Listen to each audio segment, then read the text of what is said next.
السلام عليكم. حلقة بعنوان عقدة المغرب كل يوم بتزيد عند الإعلام الجزائري. الإعلام الجزائري اللي مركز مع المغرب والمنتخب المغربي والشعب المغربي أكتر ما هو مركز في نفسه، حقد وغل وكره وكذب وتضليل كل يوم على المغرب. لكن أنت مش عارف تعمل حاجة مع المغرب، لأن أنت ليك الكلام والمغرب لها الشغل ويعني التنفيذ على أرضية الملعب. بعد كأس العالم وبعد إنجاز المنتخب المغربي في كأس العالم وتشريف العرب وتشريف أفريقيا، وأول منتخب عربي وافريقيا يصل الى نصف النهائي، فاز على بلجيكا، فاز على كندا، فاز على اسبانيا، فاز على يعني البرتغال، وعمل ارقام كبيره جدا ورابع كاس العالم.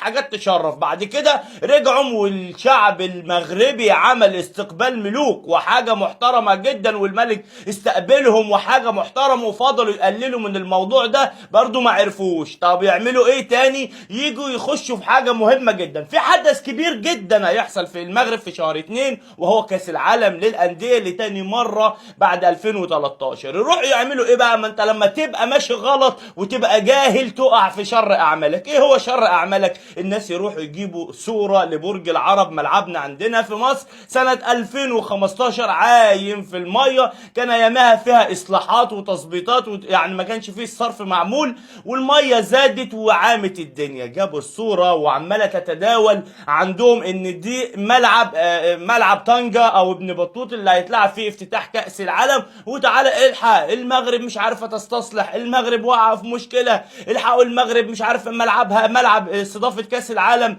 مباراه الافتتاح، النادي الاهلي بيشتكي، مصر ما فيش الكلام ده يا حبيبي. حضرتك الملعب اللي انت جايبه من 2015 عشان حقدك وغلك من المغرب وعايز تطلع اي مشاكل، مش هقول لك البنيه التحتيه بقى انت ما تعرفش تعمل زيها. الملعب ده صورته اللي انت جايبها صورته الحاليه بعد التجديد من 2015.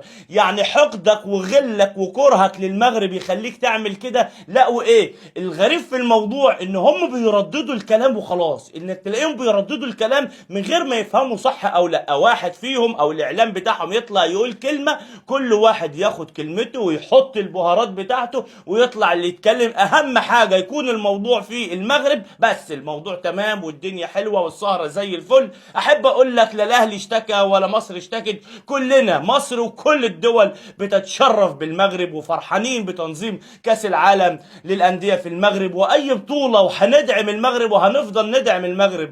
ناس شرفونا وناس بيحترمونا وناس بيحترموا الكل، ناس عندهم ثقافه التعامل مع كل الناس، لكن عكس الناس التانية اللي ما عندهمش اي حاجه، حتى الامن اللي حاجه عاديه موجوده مش عندهم. بلاش عقده المغرب تخليك تقعد تبص تحت رجليك وتعيش في يعني زون مش بتاعك. اشتغل وبص للمغرب من ناحية النجاح وقلد النجاح. مش عيب انك تشوف المغرب ناجحة فتقلدها، لكن بلاش تستغلوا الحوارات دي. ولو جيتوا لعبتوا على حتة المصريين فاحنا راضيين، لو الملعب ده ملعب تراب احنا راضيين بالمغرب. لكن عايز اقول لك على حاجة، رسالتي ليك اتفرج على تنظيم كاس العالم، واتفرج على الملاعب، واتفرج على البنية التحتية، واتفرج على ثقافة الجمهور المغربي في استقبال كل الناس اللي هتروح، وتعلم. وبعد كده ابقى شوف على ارض الواقع. المغرب مش بتاعت كلام، المغرب بتاعت اقوال. اتعلم من المغرب. تحيا المغرب رغم انف الحاقدين والمشككين والناس اللي اخرهم يتكلموا لكن ما يعملوش. سايب لك لينك قناة اليوتيوب في اول كومنت، ما تنساش.